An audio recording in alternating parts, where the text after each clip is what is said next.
All right, good day and welcome to Commerce Today. My name is Darren Newbold and I'm here as always with Josh Warren, and we're very excited to have you for another episode of Commerce Today. Here we're going to be talking about the 7 deadly sins of e-commerce and avoiding those common pitfalls. Josh, this is it just sounds fun. So help me out. Tell me a little more. Yeah, so this came out of a LinkedIn post that got a lot of reactions that I then wrote a longer newsletter article for. Apparently people like it. It's like I always try to be really positive and say, oh, here's what you should be doing, but say, no, here's the 7 deadly sins that can tank your e-commerce business. That caught some attention. I even had a great comment of someone that said that number 5 is something that all businesses need to be aware of, that so many of them are leaving money on the table because of it. And that was probably the most encouraging comment I've had in a while on LinkedIn. Well, excellent. Well, for those of you just joining us right now, you need to stay tuned for sin number 5. So let's kick it off with sin number 1, just to start it off. Neglecting mobile optimization. Hey, everybody's on a mobile device, Josh. What do they got to do? So on average, 50% or more of your customers are buying on mobile. And in some cohorts, it's actually much higher than that. Based on some comments and conversations I've had, I've realized that parents of young children, there's a really good chance that like 90% of their purchasing is happening on mobile. On the flip side of it, we actually have a client. I was looking at some of their stats.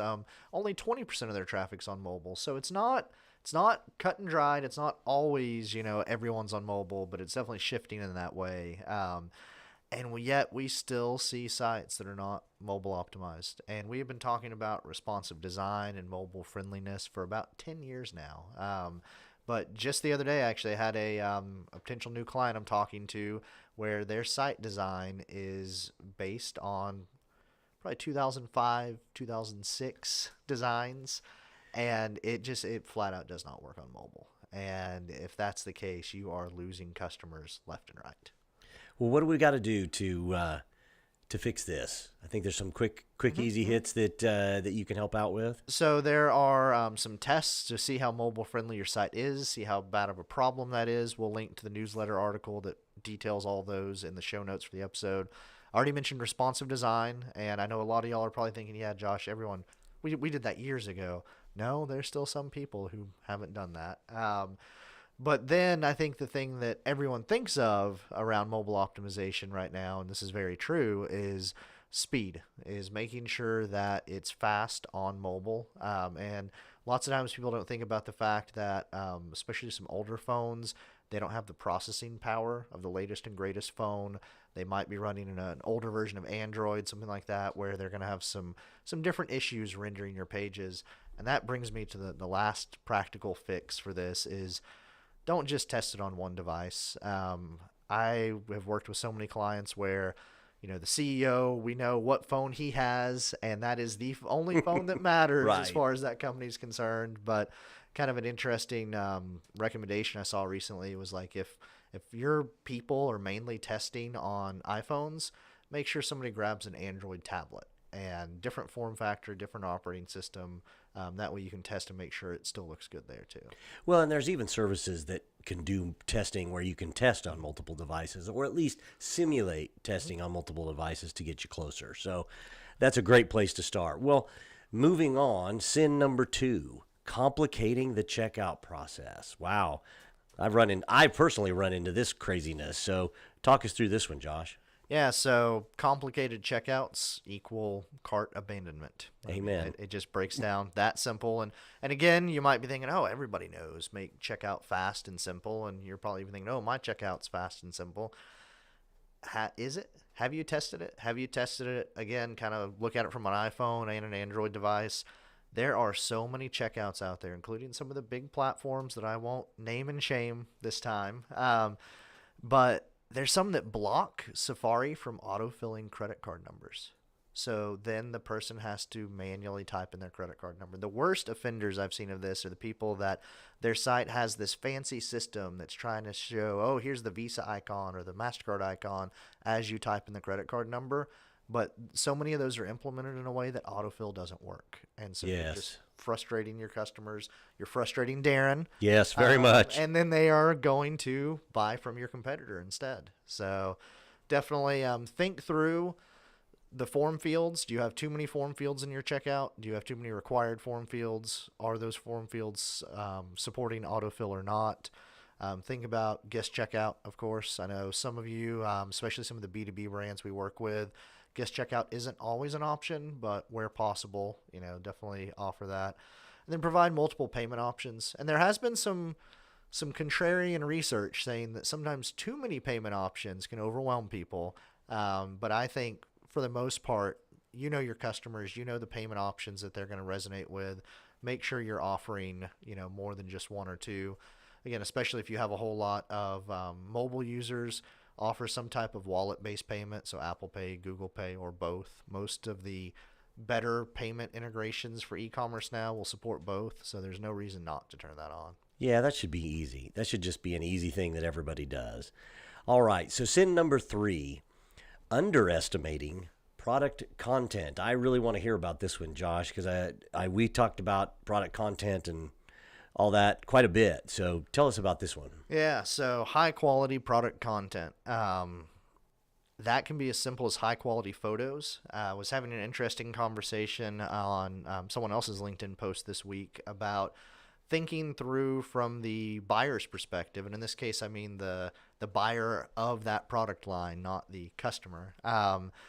Thinking about, like, if you're selling a high-end fashion apparel item and it really requires, like, the reason people pay more for it is because of really fine stitching and really fine detail, you're going to need to get really good photos of that. And you can't just have one photo of the product. You're going to need multiple photos that really showcase why someone would pay more for this. And so often, again, especially in mobile, I see where they don't have those photos, so you can't really see the detail in the product, so people aren't going to buy it. Or really having the ability to zoom in quickly and easily, so you can zoom in on that high-end stitching and those kind of things. All right, so sin number 4. I wasn't done with 3 yet. Oh, there's more. There's more. Wait, there's more. Yeah, try not to just steamroll through all my suggestions, but so having compelling descriptions. And I mean, in the age of ChatGPT and all the AI advancements, there is no reason why every single one of your products shouldn't have a unique, compelling description. And I'm not saying go out and have AI write them all for you and just post that. There's some really cool stuff I saw actually last summer at conferences being talked about where brands were taking spreadsheets and filling them in with some product data, feeding that into ChatGPT with some specific prompts that it then put back in the spreadsheet, and then human reviewers would go through and basically craft the final description. And they were coming up with some amazing product descriptions that way. Video content, size guides, and then also, and this again, I feel like I've talked about this. I know I've talked about this for over 10 years now, but SEO. So tried and true. What comes to mind for me is if you are selling products that, and there's a case I always think of. We were working with a power equipment parts site. So they sold anything you might need to fix a lawnmower. Well, those parts, what works for a Honda engine and lawnmower might also work on a Ryobi. So having on the product detail page that cross-reference of all the different part numbers, but also displaying that in a way that it was really easy for Google to understand and find that information on the page, that was a game changer for them. Once we implemented that, they got so much more organic traffic. So you got to think not just the basics of SEO and optimization of your product pages, but think through, like, what unique data do you have that customers might be searching for. That's a really interesting and really great tweak, is that cross-reference products. All right, so sin number 3. Have you covered it? I don't want to. We can move on. All right, sin number 4: ignoring customer feedback. How does that affect the whole process? Yeah, so you ignore your customer feedback, and you are not going to build trust. And if you do not have trust, you are not going to drive sales and conversions. So definitely, this can be product reviews. This can be feedback, questions that get emailed to you. Make sure, obviously, you're posting product reviews. I've seen more and more conversations about how consumers are getting smarter and realizing that if all the reviews for a product are 5 stars, then you're probably only approving the 5-star reviews. Don't do that. definitely if there's a negative review that is completely off base, that, isn't even about the product, it makes sense. Don't, remove that one. Right. But if someone has a legitimate gripe with the product, post it, but then respond to it. And then I think the smartest brands then take that back to either their purchasing team or their product design team and say, hey, here's both the good and bad feedback we're getting on this product. How can we make the product better? How can we buy a new product that maybe is a better fit for what these customers are looking for? There's a lot of value in even those negative reviews. Interesting. And I don't know if you've noticed this or not. We've talked about the big A store out there, but they're now showing how common something is to be returned, which I have started to find that quite interesting and helpful. So, all right, for those of you that have been staying tuned for that number 5 sin, here it is: neglecting post-purchase communications. This one's a biggie. Oh, yeah. And I had a little bit more fun with the LinkedIn article about this. And the article actually called it Post-Purchase Silence, the Art of Ghosting Your Customers. And that's really what some brands are doing, is they're just completely ignoring their customers. Basically, when if a customer goes to your website, you serve them, you let them purchase from you, but you're not following up, you're not reaching out. And so it's so important. They give you their email address. Some of them will even give you their cell phone number. You need to be messaging your customers. This can literally be as simple as order updates. So here in Texas, we all love H-E-B. H-E-B's done some cool stuff with curbside, but I actually noticed just this week that when you pick up a curbside order from H-E-B, you immediately get a text saying you picked up your curbside order. But that's literally all it says. There's no bounce back. There's no encouragement to sign up for a loyalty program.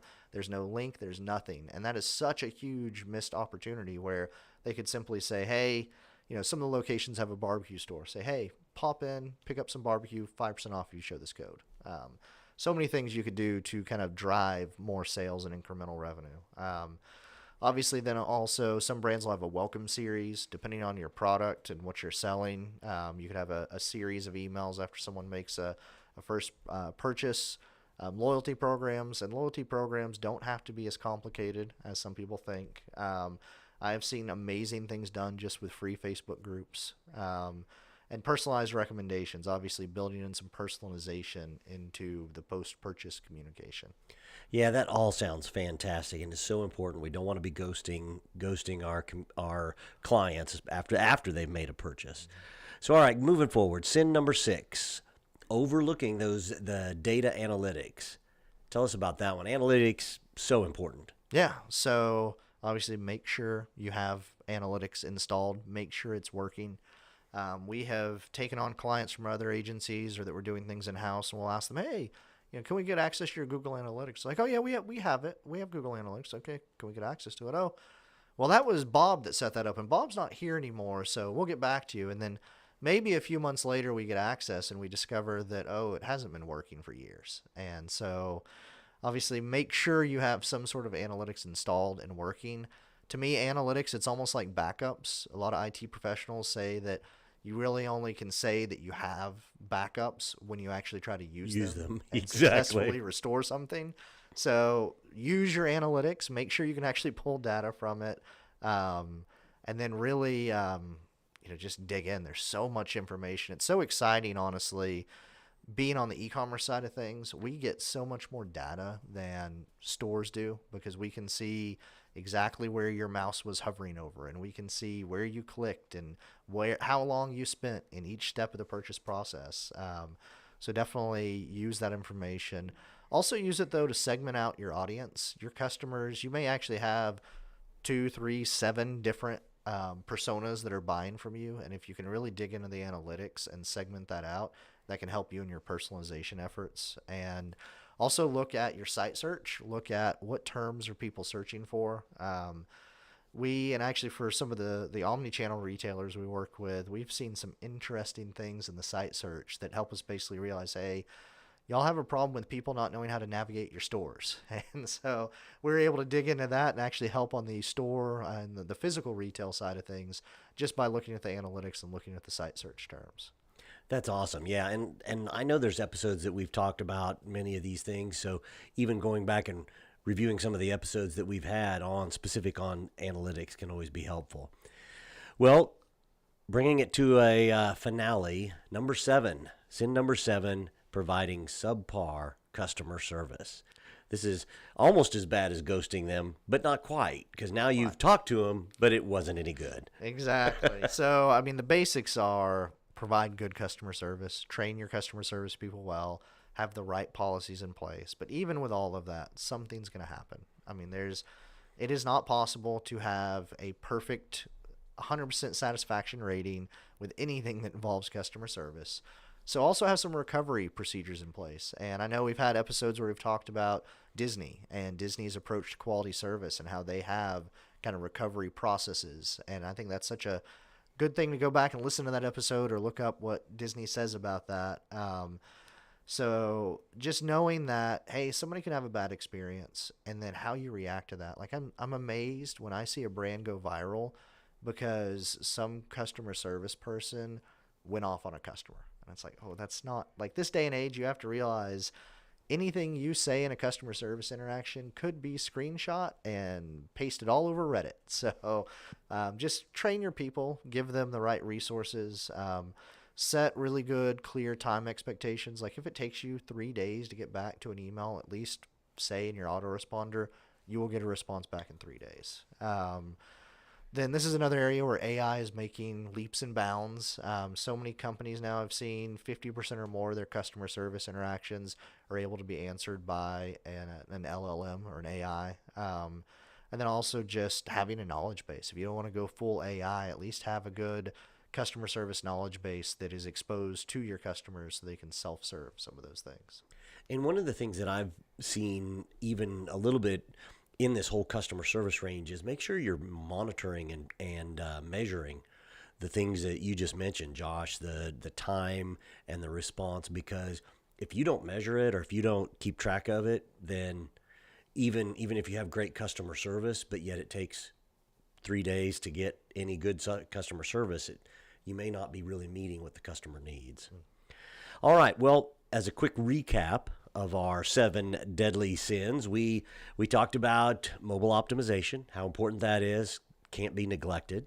We don't want to complicate our checkout process in any way, shape, or form. So make it work right. And please, for the love of goodness, make it so that if you have Apple, it will autofill credit card stuff. At least for me, anyway. Thank you.